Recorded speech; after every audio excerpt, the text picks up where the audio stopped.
Alhamdulillah. Thanks for LSD for sponsoring this meeting in this holy area in Madena. Thanks for your attendance. I hope my presentation will be interesting for all of you. 25% of our attendees are pulmonologists and 40% are pediatrician, 20% ENT and 12% are GP. I think my topic is interesting, inshallah, for all of you, and it will be helpful in our daily practice. I will make a presentation. My presentation contains introduction to pediatric asthma phenotypes, so you will understand what is viral-induced wheeze, and then the pathophysiology about atopic versus viral-induced wheeze, and then I will focus about viral-induced wheeze. As Dr. Milty said, that asthma is a chronic inflammation. Now it's well established that asthma is a chronic inflammation. It's not a reversible airway obstruction. And it's associated with variable airflow obstruction and bronchial hyperresponsiveness. I just will go to the history back when Alexander the Great invaded India. He saw them treating asthma by inhalation of herbs containing ipratropium, which is present in the GINA guidelines in 2017. While in 1860s, the famous physicians in the United States make all the medical society accepted the idea that asthma is a psychosomatic disease.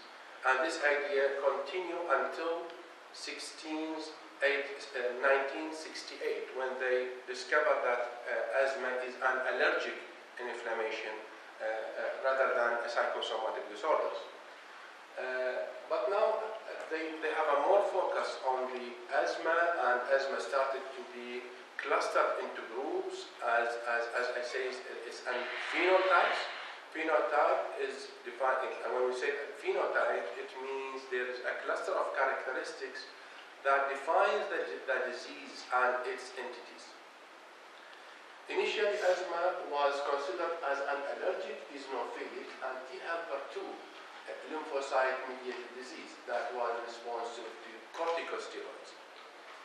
But new studies showed that there is a groups of patients with asthma who did not meet some of these descriptions.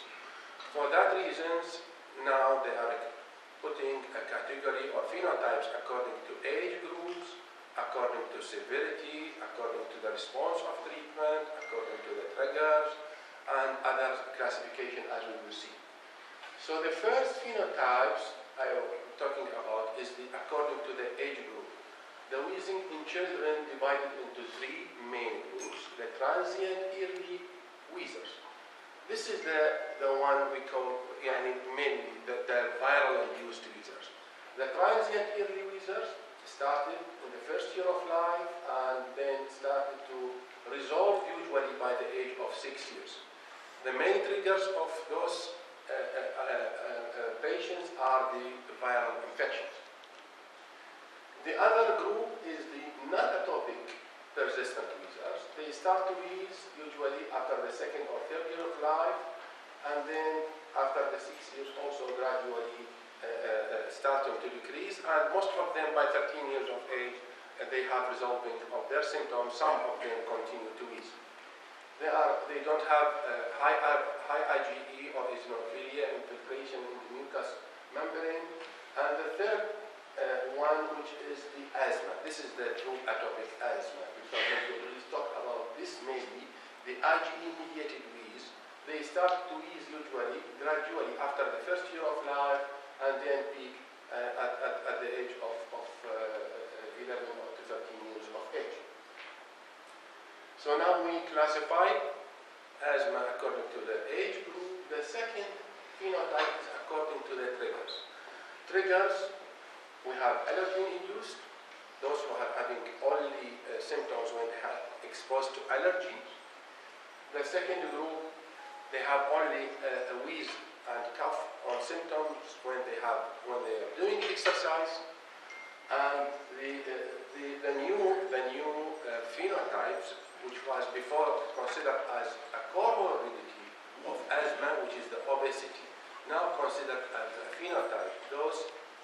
develop wheeze when they get obesity. Before obesity, they don't have wheeze. When they get obese, they have wheeze.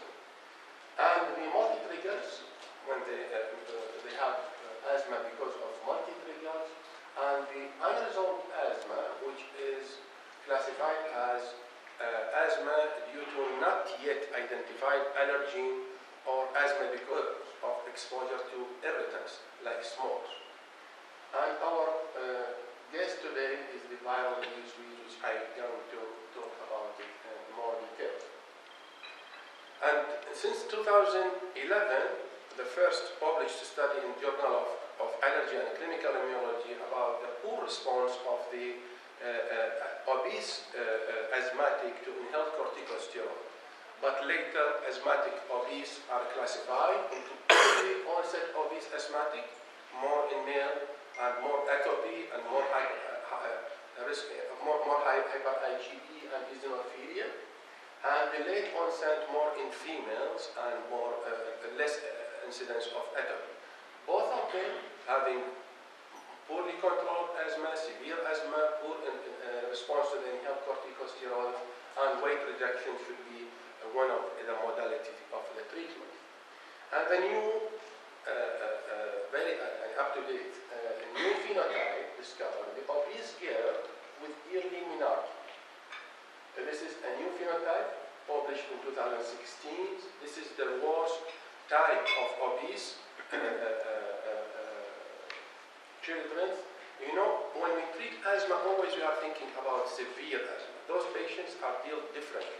We always want to dissect those group and deal with them differently. So this is one of the phenotypes that represent severe asthma. The cough variant asthma, this is very common in our practice, that you face a problem, patient having only cough. They have more cough reflex than the hyperreactivity. Only cough, no wheeze. You auscultate, no. And typical symptoms at night and early morning. And usually they are giving something for antihistamine, but the patient continues to cough. This is called cough variant asthma. And usually those kids, if you give inhaler, some of them have got more cough. Later, those category of patients will develop typical features of asthma. And usually we can try for them either oral corticosteroids or oral leukotrienes. Those category of patients later will develop clear wheeze with time. Even if you do pulmonary function test, you may find it normal for them. Now I'll come to the pathophysiology. And I will put first question that which one is the correct statement? A, sensitization to an aeroallergen is not synonymous with being allergic to that allergen. B, patient with low or normal serum IgE levels could not have local allergen-specific IgE in the tissues. C, all patients with elevated serum IgE had allergy. D, all individuals who have specific IgE antibody to certain substance develop symptoms upon exposure to that substance.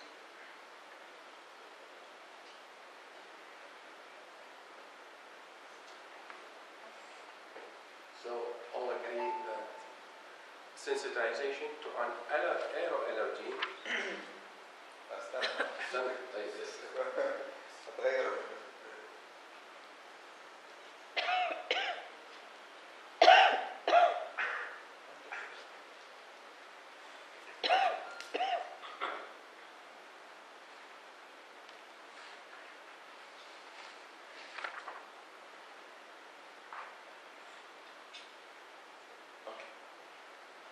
So, 45%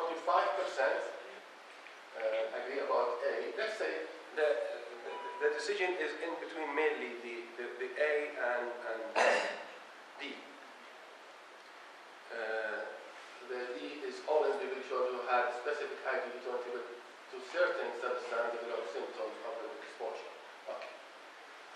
The answer is A. Sensitization to an aeroallergen is not synonymous with being allergic to that allergen. We will see how in the next slide. What is the asthma? Now this is about the atopic asthma. The pathophysiology started with genetic predisposition to atopy, and then inflammation, and then clinical symptoms. What is atopy? What is sensitization? And what is allergy? Atopy, I have predisposition to be asthmatic or to be allergic. Sensitization, I'm exposed to allergen, and then I secrete the IgE specific, but not yet I have allergy. Whenever I expose to this allergy another time and got symptoms, at that time I will call the patient allergic. So atopy is only predisposition. Sensitization is specific IgE to that allergy, and allergy is the symptoms developed after the exposure to this allergy. So in this study done by the National Health and Nutrition Examination Survey between 2005 to 2006, over 8,000 people from general population in the United States were interviewed and tested using in vitro blood test for sensitization to 19 common inherent allergens. So here clearly you can find that sensitized from those 8,000, 44% had specific IgE antibodies to at least one allergy. But from those 44%, only 34% has symptoms suggesting of allergic disease. So those we call sensitized, and those are allergic. So not all those who are having sensitized or having specific antibodies, we can say those are allergic. They may be sensitized, but they don't have allergy. They have exposure. And for the serum IgE, it's not a specific. It's not only asthmatic patient or so those who are having allergy have a high serum IgE. Could have an infectious due to parasites, HIV, TB, other viruses, and immune deficiencies. Some are either IgE syndromes, an inflammatory disease, neoplasms, and other like smoking. So it's not a specific. And even those with normal or low serum IgE could have local production of allergen-specific IgE in the tissue. So if they have normal or low IgE, it didn't mean they are through atopic asthma, because they could have a local secretion of the antibody. So please, I put this slide to know what is the importance and what is the interpretation of IgE test we are doing. This is the cascades of allergic asthma. When the pollen first enters, catch by the antigen-presenting cells to Th2 lymphocytes, and then interleukin-4 stimulate the beta cells, B cells, to produce specific IgE, and this is called sensitization. Now they is sensitized. Whenever there is second exposure, lead to degranulation and release of mediators, and this leads to initial response and the late phase response. On the other hand, the Th2 produce interleukin-3, 5, and leads to recruitment of the eosinophils and lead to release of the granules, and this is important in the late phase reaction. Okay. For the viral-induced wheeze, something is happening different, as we see here. This is a normal patient with viral infection. What's happened? Viral infection in the epithelial cells, there will be repose interferon response, second natural killer, and Th1 response, more interferon gamma, and upregulation of the interferon stimulated genes, and then repose antiviral response, and minimal inflammation and complete recovery. But those with viral-induced wheeze, what will happen? There is impaired interferon response and predominant Th2 response and low interferon gamma, uncontrolled viral replication, cell necrosis, excessive inflammation response, and lead to exacerbation. Then, the viral infection causing stimulation in the sensory nerve, neuropeptide release, smooth muscle contraction. Sensory nerve stimulates parasympathetic nerve, release of the acetylcholine, smooth muscle contraction. The M2 receptor supposed to block the more release of acetylcholine, to block the more smooth muscle contraction. But the virus and inflammatory mediators block these M2 responses. So more acetylcholine discharge and more smooth muscle contraction. So the pathophysiology now of atopic asthma is different from the viral-induced wheeze. This is called endotype. Endotype is pathophysiology lead to expression of different phenotypes. Now this graph showing that the synergy between sensitization, exposure to allergen, and viral infection. When there is sensitized individuals with exposure to allergen and virus having a very high rate of hospitalization, whether in adults and children. And hospitalization rate increased by 20-fold when there is sensitization, allergen exposure, and viral infection exposure. And here we can see, after viral infection, the wheezing time is more with the, those who are having asthma rather than in those who don't have true asthma. For mechanism of the obesity-induced is different, and for the exercise-induced asthma also is different. There is a theory of dry air, dry mucous membrane theory, and also the cold air theory. Anyhow, I want to say that endotypes, different endotypes, lead to different phenotypes, and all of them under the umbrella of asthma. Symptoms. Asthma is a syndrome of cough, wheeze, shortness of breath. We have a different forms, all of them sharing the same symptoms. Now we come to the viral-induced wheeze. It's a lower respiratory symptoms induced by various viral respiratory infection. 1/3 of children have at least one wheezing episodes before the age of 9. And only 1 to 2% could have the need for hospitalization. It's a transient. Most of the patients outgrow their symptoms by the age of 6 years, and some of them develop asthma after the age of 6 years. As we know that viral infection is the most common cause of asthma exacerbation, up to 85% of exacerbation caused by a viral infection. Quickly, I will go to make more our presentation more interactive. I choose a simple case to share it with you. Faisal is 3 years and 3 months old. He got to the OPD to see pediatrician. He had a recurrent wheeze. He was hospitalized one time, and the fathers and mothers are frustrated. He wants to know the diagnosis. He wants to give something to stop asthma. I don't want my child to have asthma in the future. I don't want many questions. So these episodes have been variously treated with bronchodilators, steroids, and antibiotics, and had no improvement, probably because of poor compliance, probably of the poor medication response. And he is delivered normally and growing normally, and everything is fine generally for the child. For the first question to understand this case, I put this, which one is the wrong statement? Virus have been found in at least 80% of wheezing episodes in children. Influenza virus is the most common virus isolated in children above 30 years of age. Human rhinovirus is by far the most common virus isolated in children over 12 months. Human rhinovirus C is the most common rhinovirus species in wheezing children. Evidence suggests that some children are more susceptible and have more severe rhinovirus infection because of this subtle defect in innate antiviral immunity.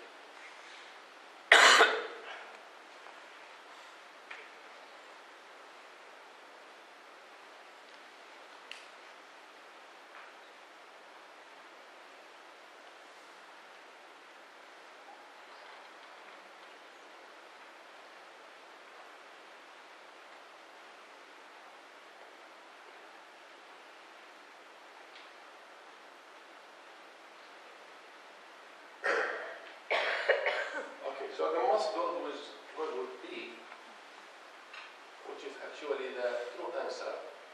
So the influenza virus is not the most common virus isolated in children about 3 years of age. When we give flu shots, it didn't mean that we are preventing asthma exacerbation. But influenza virus may be causing pneumonia. It's good. It also prevents some attacks of asthma exacerbation.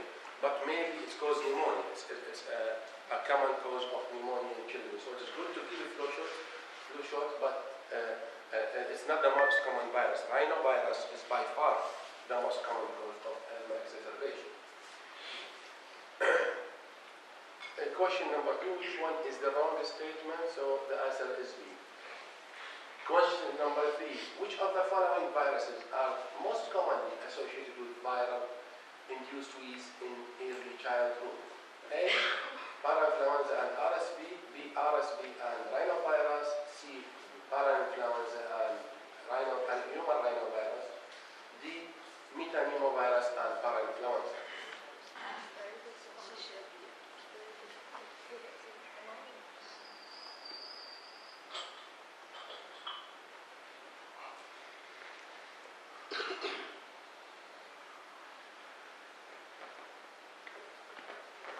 After the first question, 93% choose the correct answer. So it is RSV and the human rhinovirus, the most common viruses which cause exacerbation. This is the viruses which causing respiratory infection. So rhinovirus is the most common cause of asthma exacerbation. RSV causing mainly bronchiolitis and could cause also asthma exacerbation. Influenza causing mainly pneumonia.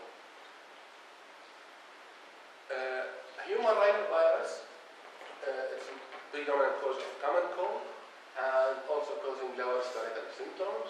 Human rhinovirus C is recently classified group and has been shown to be associated with severe asthma attacks more frequently than other group of human rhinovirus. RSV, we know it well, I will not go through it. Influenza virus can cause severe lower respiratory complication rather than exacerbation. And the human metapneumovirus is a recently classified or discovered virus. It's causing similar symptoms exactly like the RSV virus. Now let's come to the host immunological factors associated with wheeze.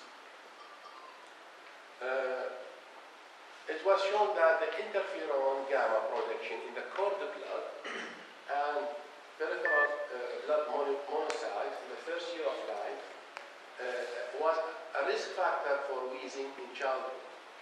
In addition, a risk factor for the development of asthma. Really, before we were not talking about immunology as immune defects, but in viral-induced wheeze, it's clear that there is some sort of immune defects. Interferon, low interferon is frequently coming in all the talks about viral-induced wheeze. Those are more liable for lower respiratory infection because of the immune defect. So before we are talking about only allergy, no, there is a through some sort, it's not like they are cell-mediated immunity, they are not liable for severe pneumonia, but because of low immunity, they got more frequent viral infection, more lower respiratory symptoms because of low immunity. Allergic asthmatic children has impaired human rhinovirus-induced interferon alpha and interferon lambda 1 production. Bronchial epithelial cells from asthmatic individual produce less interferon beta in response to human rhinovirus, leading to impaired apoptosis and increased human rhinovirus replication. And it was revealed also that allergic sensitization precedes human rhinovirus wheezing, but the converse is not true. I mean, there is a sensitization preceded the human rhinovirus infection. The result of the study suggests that allergic sensitization can lead more to severe human rhinovirus-induced lower respiratory illness. Now, what is the association between viral-induced wheezing and the development of asthma? Is there any association? And effective types of intervention to prevent subsequent development. This is a common question. What shall we do to prevent those children from developing asthma? So it is unclear whether lower respiratory tract infection causing asthma. It's not clear that this lower respiratory tract infection causing asthma, but the impact on the development of subsequent recurrent wheeze or asthma is different between virus species. Some virus species causing, when it's happening, it is associated with recurrent wheeze, like RSV and human rhinovirus. So in a cohort study, following 47 children less than 1 year of age with RSV, lower respiratory infection, with other control, for 18 years. They found that RSV group had decreased prevalence of asthma or recurrent wheeze, clinical allergy, and sensitization to perennial allergen. Whether RSV is a cause of a recurrent wheeze or it is associated with a recurrent wheeze, nobody knows if it's really the cause. Or those who are having recurrent wheeze have a liability for the RSV infection. Also, it is shown that RSV prophylaxis with palivizumab to prevent RSV in those who are preterm infants, they found that in non-atopic children decreased the relative risk of recurrent wheeze by 80%. So when we use palivizumab as a prophylaxis for severe RSV infection, in a non-atopic group decreased the risk of recurrent wheeze by 80%. But in atopic group, there is no effect to prevent the recurrent wheeze.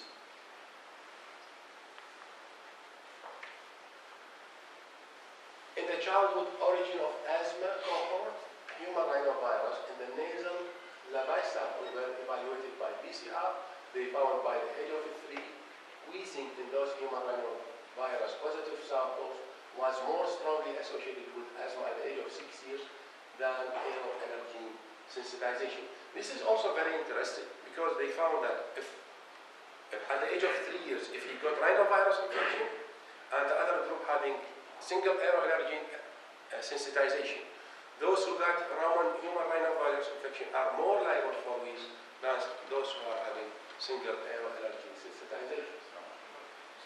And in the pandemic of H1N1, many patients developed, they found that H1N1 pandemic increased the risk of contributing to the development of asthma.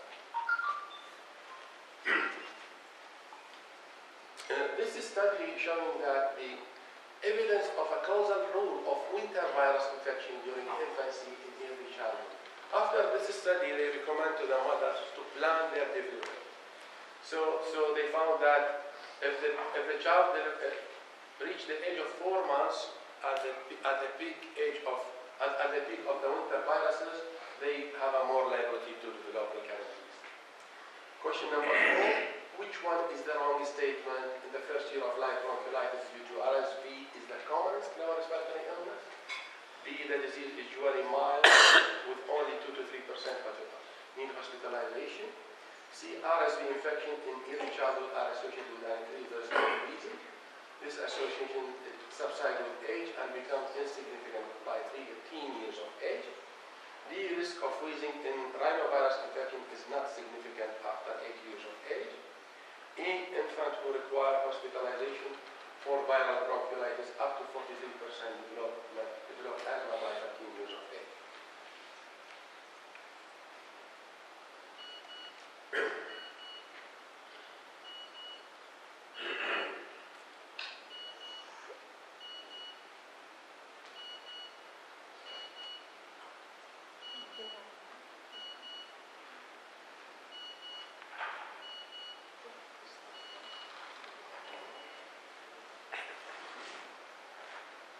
So 43% for D and 50%.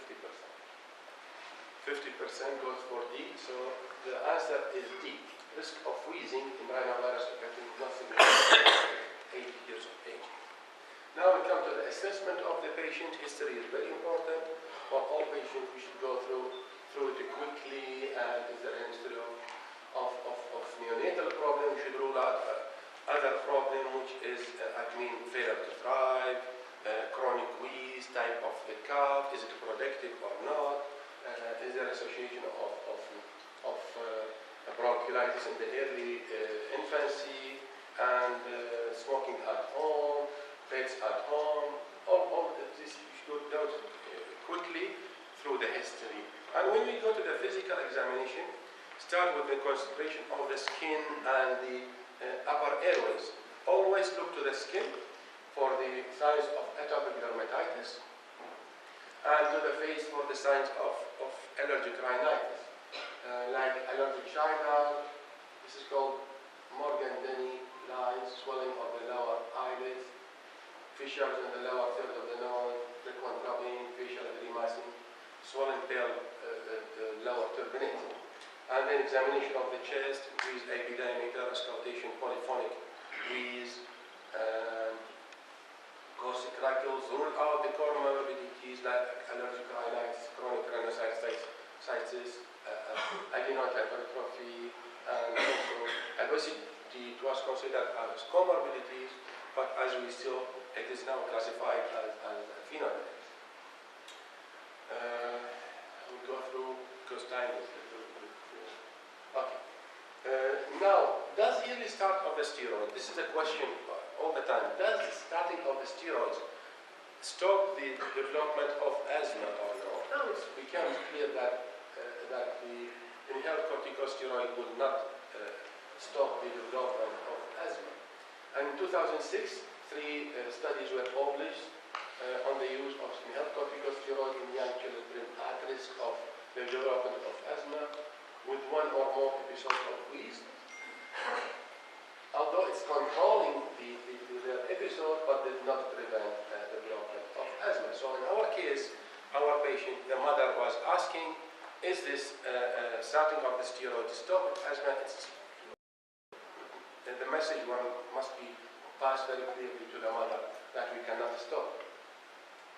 The use of inhaled corticosteroid, now it's a meta-analysis showing that high dose intermittent corticosteroid, I'm talking just I want to remind ourselves that we are talking about viral disease, not a true asthma, because intermittent high dose corticosteroid is not for the chronic asthma. Chronic asthma should continue for a long time.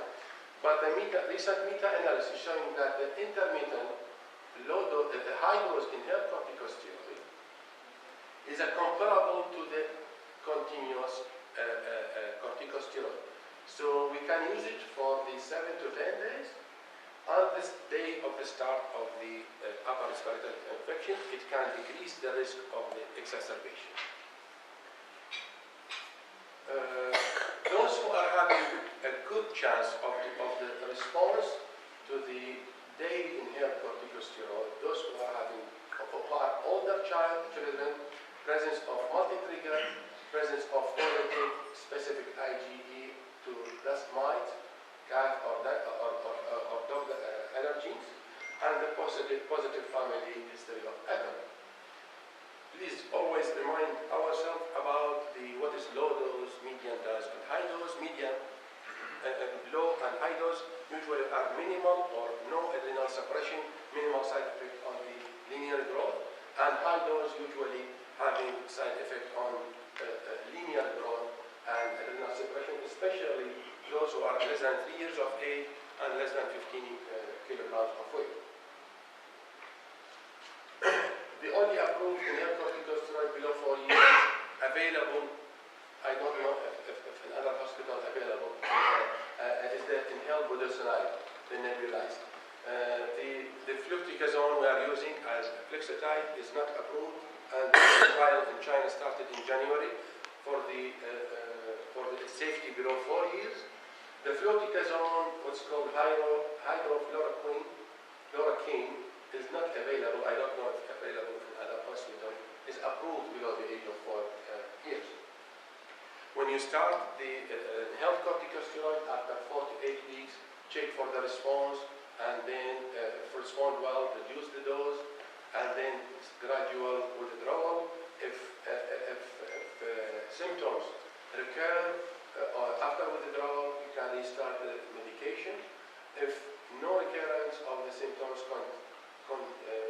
consider natural resolution of the symptoms. If the patient did not respond, check for the compliance and think of other diagnosis or another option of treatment.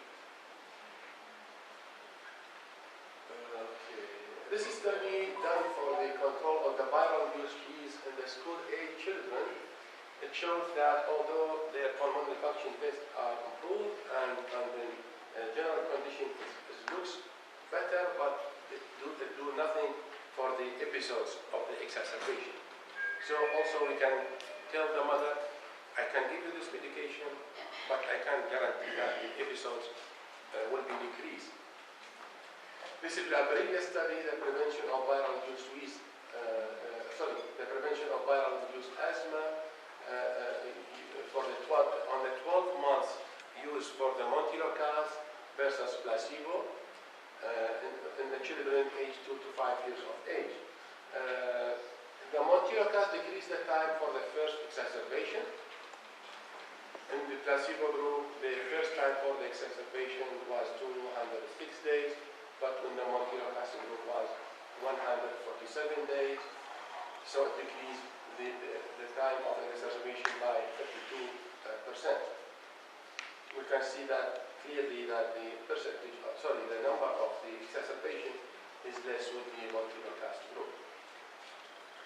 For the practical EACI and the consensus and American Academy of Allergy and Asthma and Immunology consensus report, they put the inhaled corticosteroid as the first line in the atopic children, but they suggested montelukast by the viral-induced wheeze. The management of viral-induced wheeze, the first episodes managed as acute bronchiolitis. But the recurrent episodes of viral-induced wheeze, we can use inhaled beta-2 agonist as a reliever. The intermittent montelukast. Now we talk about intermittent high-dose steroids, as we saw in the meta-analysis, is comparable to continuous inhaled corticosteroid. Now there is an intermittent montelukast. You can use montelukast as intermittent, as recommended by the ERS. But you should start on the first day of the upper respiratory tract infection. It can shorten and prevent the attack of the viral-induced wheeze. Again, is the intermittent high-dose inhaled corticosteroid. We should consider it because of the meta-analysis done. They consider the inhaled high-dose inhaled corticosteroid, but you should start it on the first day of the exacerbation. For the oral corticosteroid, although it's recommended for the acute asthma exacerbation by the asthma guidelines, but the oral corticosteroid compared to placebo among preschool children hospitalized with clinical viral-induced wheeze, it did not result in any significant difference in the duration of hospitalization or in the rate of symptom resolution following discharge. Question number 5, which of the following statements best describe the evidence of efficacy of intermittent montelukast therapy and or intermittent high-dose inhaled corticosteroid therapy when given as the first sign of the URTI in children with history of recurrent viral-induced wheeze? So which two strategies best describe the evidence? A, studies have revealed benefit for intermittent montelukast treatment. B, daily low-dose inhaled corticosteroid is superior to intermittent corticosteroid treatment at the earliest sign of URTI for the prevention severe exacerbation requiring oral corticosteroid. C, neither one of these approach has been proven as effective therapy in this clinical scenario. C, both of these approaches have been shown to provide clinical benefits in terms of episode severity. Which two? I just remind you, it's 2.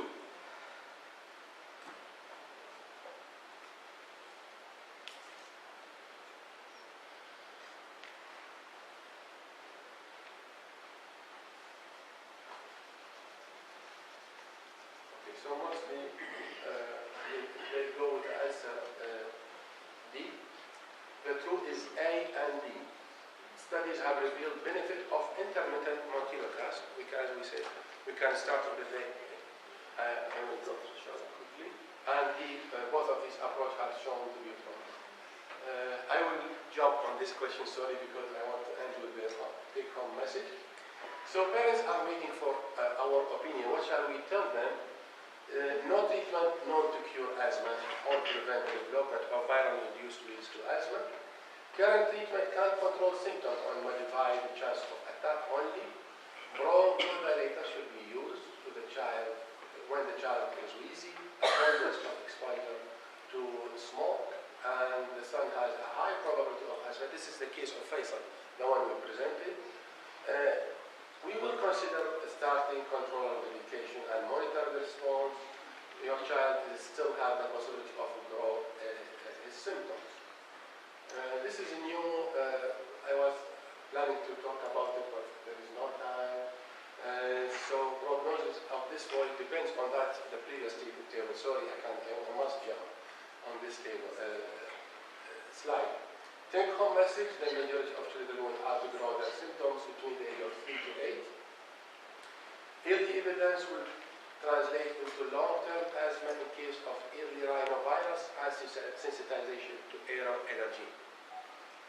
The diagnosis depends on history, symptoms, and response to treatment, and need to be carefully observed and reconsidered over time.